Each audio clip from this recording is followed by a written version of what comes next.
양처럼 살 것인가, 늑대처럼 살 것인가? 의 서문. 나는 이 책에서 인간사의 비열한 면을 감추지 않는다. 세상은 우리가 상상하는 것보다 훨씬 더 냉정하며 선의가 작동하지 않는 장면들로 가득 차 있다. 그러나 나는 그 현실을 비난하기 위해 글을 쓰지 않았다. 오히려 그 현실 위에서 어떻게 생존하고 어떻게 존엄을 지킬 것인가를 탐구하고자 했다. 이 책은 설교가 아니라 생존의 지침서이며 동시에 의식의 해부도이다. 우리는 자본주의와 능력주의 그리고 데이터로 움직이는 자유경쟁 사회에 태어났다. 그러나 그 시스템을 선택한 사람은 아무도 없다. 이 세계는 이미 세팅된 게임판이다. 당신은 단지 입장했을 뿐이다. 이 게임의 규칙은 단순하다. 희소한 자원을 가진 자가 권력을 가진다. 정보는 불균등하게 배분된다. 작은 격차는 시간이 지나면 구조적 차이가 된다. 이 세계는 정당하지 않다. 그러나 놀랍게도 불공정한 세상에서도 전략적으로 움직이는 사람은 생존한다. 이 책은 불공정을 정당화하지 않는다. 다만 그 불공정을 읽고 대응하고 이용하는 지혜를 다룬다. 불평은 전략이 아니다.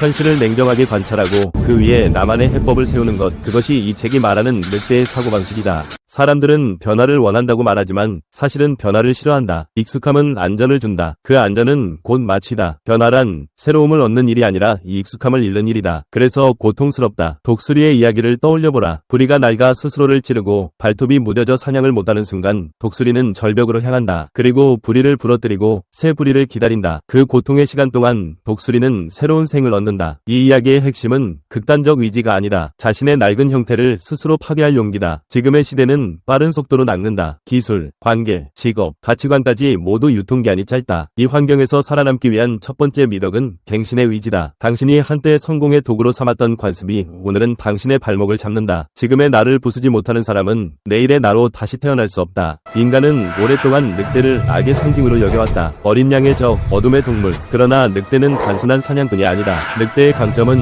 잔혹함이 아니라 조직화된 사회성이다. 늑대는 무리를 이루고 약자를 보호하며 협업으로 생존을 극대화한다. 늑대의 세계에는 계급은 있지만 배신은 없다. 서열은 명확하되 그 서열은 공동체를 위해 작동한다. 약한 늑대가 먹이를 얻는 것은 동정이 아니라 시스템이다. 그 시스템이 전체의 지속 가능성을 만든다. 자본주의 사회에서 우리가 배워야 할 늑대의 지혜는 바로 이것이다. 냉정하지만 서로를 이용하지 않고 경쟁하지만 우리를 파괴하지 않는 균형. 진정한 늑대는 이기주의의 한계를 아는 존재다. 그리고 그 한계를 넘기 위해 협력한다. 착하게 사는 것은 아름답다. 그러나 작동하지 않는 선의는 무력하다. 착한 사람이 약한 사람과 동의어가 되는 사회에서 선의는 악의 먹이가 된다. 이 책은 착함을 버리라고 말하지 않는다. 단지 유능한 착함을 택하라고 말한다. 윤리와 생존은 대립하지 않는다. 다만 선의를 구조화하지 않은 선의는 이용당할 뿐이다. 선한 의도를 실제 결과로 전환하려면 제도 데이터 인센티브라는 현실의 언어로 번역해야 한다. 즉 도덕은 감정이 아니라 기술이어야 한다. 늑대의 지혜는 도덕의 기술하다. 늑대의 생존 원칙 1. 정보의 격차를 좁혀라. 아는 만큼 보이는 게 아니라 모르는 걸 자각할수록 보인다. 세상은 진실보다 편집된 정보로 돌아간다. 데이터의 출처를 추적하라. 서사를 설계하라. 늑대의 생존 원칙 2. 정보의 격차를 좁혀라. 아는 만큼 보이는 게 아니라 모르는 걸 자각할수록 보인다. 세상은 진실보다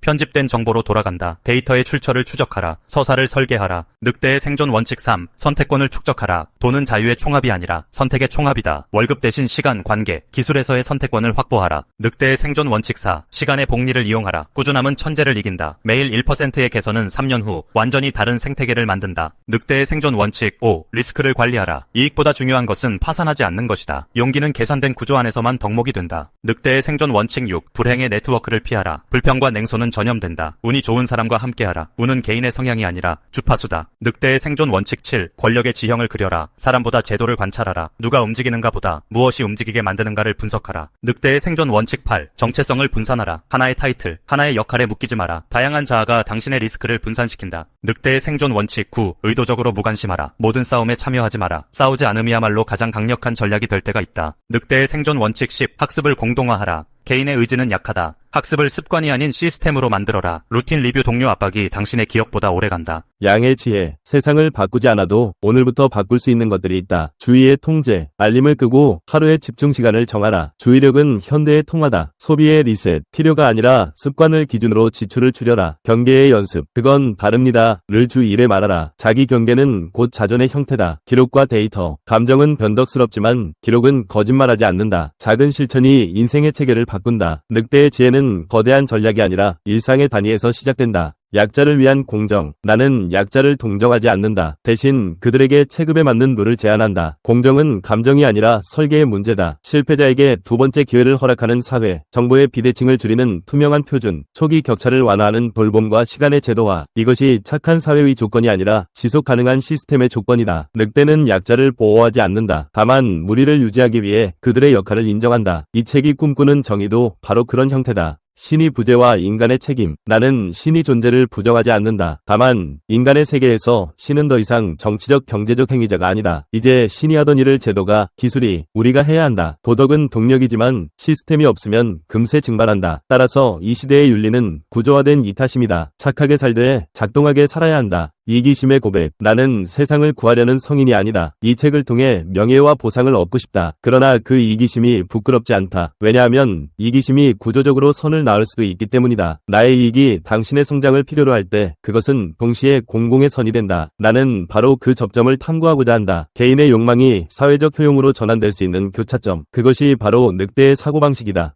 양들이여 눈을 뜨라. 이 책은 양에게 늑대가 되라고 강요하지 않는다. 다만 묻는다. 당신은 지금 무엇을 보고 있는가? 세상은 더 이상 착한 자를 기억하지 않는다. 그러나 세상을 읽는 눈을 가진 자는 언제나 생존한다. 늑대의 눈으로 세상을 보라. 냉정하되 잔인하지 않고 전략적이되 비겁하지 않게. 그것이 바로 현대의 지혜이며 이 책이 당신에게 남기고자 하는 단 하나의 메시지다. 당신이 진심으로 성공하고 싶다면 세상을 미워하지 말고 해독하라. 그리고 늑대처럼 조용히 움직이라.